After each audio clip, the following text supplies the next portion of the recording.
આપણે બધા જ જ્યારે બીજા સાથે વાતો કરીએ છીએ તો આપણા દુઃખની વાતો, આપણી તકલીફો, આપણા પ્રોબ્લેમ્સની જ વાતો કરતા હોઈએ છીએ અને આપણે એવું લાગે છે કે દુઃખ વેચવાથી ઘટે છે. આ લર્નિંગ જ આપણે શીખવાડવામાં આવ્યું છે કે જ્યારે આપણે દુઃખોની વાતો કરીએ છીએ આપણું દુઃખ ઓછું થાય છે. પણ આ સૃષ્ટિનો નિયમ તો અલગ છે કે જ્યારે આપણે દુઃખની વાતો, પ્રોબ્લેમ્સની વાતો, તકલીફોની વાતો કરીએ છીએ આપણું ફોકસ ત્યાં હોય છે એટલે એ જ વસ્તુ વધારે આપણા જીવનમાં આવે છે. તો આજથી આપણે આ લર્નિંગને અપનાવીએ કે આપણે જ્યારે પણ બીજા સાથે વાત કરીશું તો આપણી સાથે શું સારું છે, આપણી સાથે શું સારું થાય છે, આપણી પાસે શું સુખ સુવિધાઓ છે એની જ વાતો કરીએ.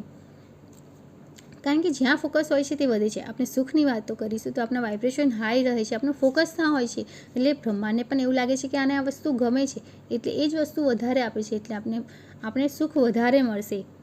અને દુઃખ પર ફોકસ ન હોવાથી, તેનો વિચાર ન હોવાથી, એની વાતો ન કરવાથી આપણું ધ્યાન તેના પરથી હટી જાય છે એટલે આપણા જીવનમાં ધીરે ધીરે દુઃખો ઘટી જાય છે. તો આ લર્નિંગને આપણે જીવનમાં ઉતારીએ કે હંમેશા આપણી પાસે શું સુખ સુવિધાઓ છે, શું સારું છે એની જ વાતો કરીએ. Learn and grow. God bless you all.